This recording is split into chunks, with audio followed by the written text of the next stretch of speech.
आधी रात का वो वक्त जब चारों तरफ सन्नाटा होता है और हर परछाई में एक राज छुपा होता है। दोस्तों, स्वागत है आपका आधी रात की कहानी में। यहाँ हम लेकर आते हैं वो किस्से जो आपके होश उड़ा देंगे और आपकी रूह को कांपने पर मजबूर कर देंगे।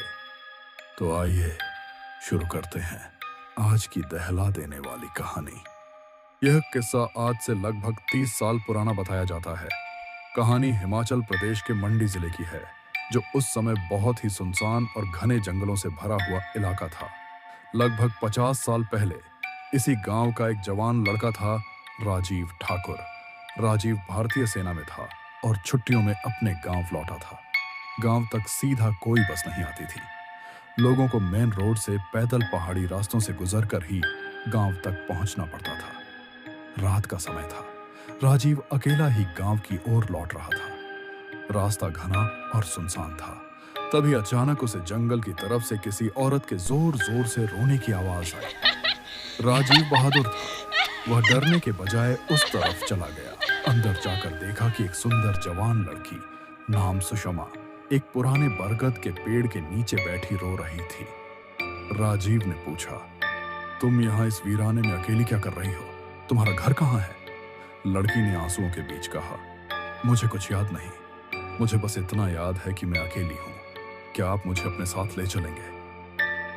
राजीव को उस पर दया आई और वह उसे अपने साथ गांव ले आया। अगले दिन पूरे गांव में यह खबर फैल गई। सब पूछने लगे कि लड़की कौन है, कहां से आई है। लेकिन सुषमा को अपना अतीत कुछ भी याद नहीं था। राजीव जवान था, कुंवारा था और लड़की भी बेहद सुंदर थी। गांव वालों ने पंचायत बुलाई और फैसला किया कि दोनों की शादी कर दी जाए। सुषमा ने शादी के लिए हामी भर दी, लेकिन एक शर्त रखी।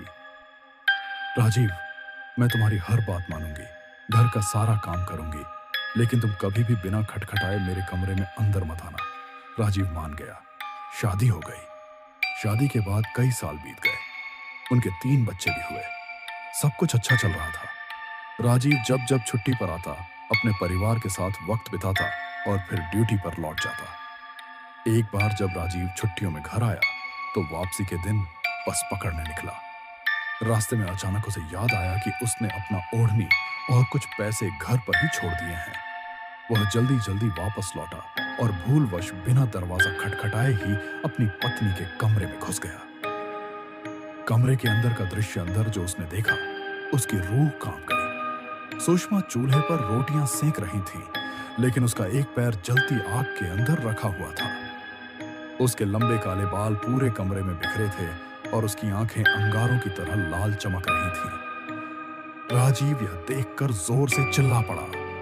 सुषमा तुरंत मुड़ी और गुस्से में चीखते हुए बोली, मैंने मना किया था ना, मेरे कमरे में बिना खटखटाए मत आना। इतना कहकर उसने राजीव को जोर से धक्का दिया। उस धक्के की ताकत इतनी थी कि राजीव का बायां हाथ हमेशा के लिए लकवाग्रस्त हो गया। सुषमा वहां से इतनी तेजी से बाहर भागी कि किसी ने उसे जाते हुए देखा तक नहीं। उस दिन के बाद न तो किसी ने सुषमा को देखा और न ही उसके बारे में कोई सुराग मिला।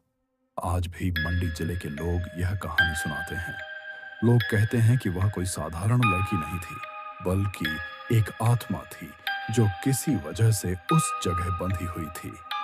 राजीव बूढ़ा होने तक अपने टेढ़े हाथ के साथ ही जिया और मरते वक्त भी यही कहता रहा, काश उस दिन मैं उसकी बात मान लेता। दोस्तों, यह थी आज की आधी रात की कहानी। अगर आपको यह कहानी पसंद आई हो तो चैनल को सब्सक्राइब करें, लाइक करें और घंटी का बटन दबाएं, क्योंकि आगे भी हम लाएंगे आपके लिए ऐसी ही रूह कंपा देने वाली कहानियां, सिर्फ आधी रात की कहानी पर।